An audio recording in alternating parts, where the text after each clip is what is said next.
Hello, everyone. My name is Aggie Toppins, Associate Professor and Chair of Undergraduate Design at WashU in St. Louis. My research looks at the intersections of graphic design and history. I recently wrote this book specifically for college students and educators to demonstrate how historical thinking and research help designers shape critical practices. In my work as a scholar and an administrator, I have often needed evidence about design history education in the United States. So I collected data on 345 undergraduate programs in graphic or communication design, seeking to better understand national patterns. Some insights that I'll share here pertain to the institutions themselves, and others pertain to the 299 survey courses they offer in design and graphic design history. I pulled this information from publicly available sources, school websites and course catalogs or academic bulletins. I verified facts by writing to department chairs and faculty.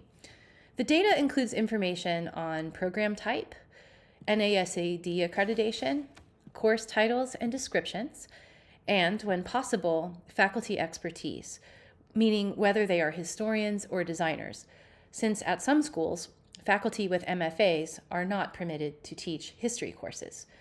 I'll also talk about textbooks, as this indicates to some extent how design history is intellectually situated. A couple of disclaimers. I acknowledge that this data is incomplete and subject to change, as I collected it in academic year 24-25. I also confess that I am not an expert in data analysis. Still, I hope this resource is useful to scholars, educators, and administrators. You can build on this data if you're so inclined, or refer to it if you find yourself needing evidence, like I often do. Finally, I understand there may be differences between what course catalogs say and what actually happens in classrooms. Course catalogs provide official documentation of curricula, so I take them as valid sources. Let's share some stats. The institutional breakdown in this data set shows a healthy representation of art schools, research schools, including R1s and R2s, and teaching institutions. The most common degree path in the pool is the BFA, with about 261 programs nationally. This means that graphic design is often, though not always, contextualized within the fine arts.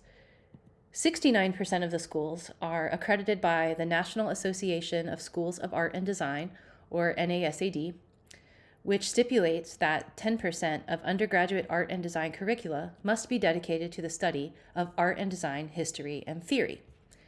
88% of the schools in the dataset, which includes many NASAD accredited programs, require students to take more courses in art history than design history.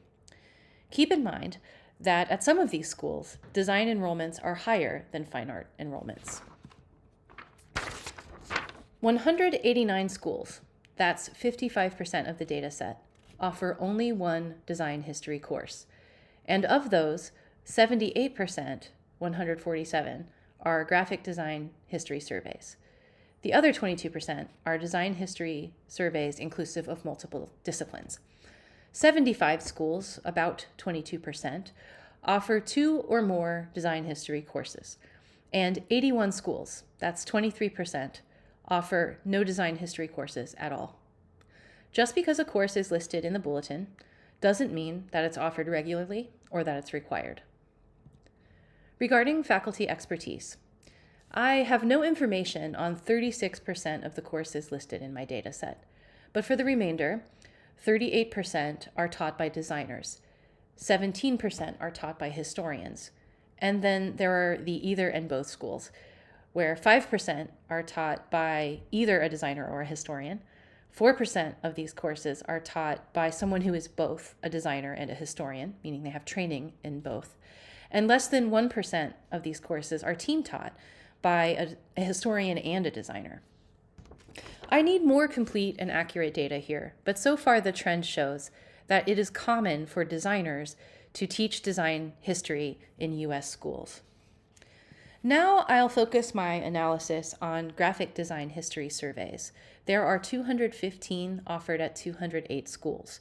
I asked WashU's GPT to read all of these course descriptions and generate a summary. Admittedly, this is too much to process in such a short time. To read it closely, just pause the video. But this is a mean description that, while fictional, reveals some common assumptions about graphic design history.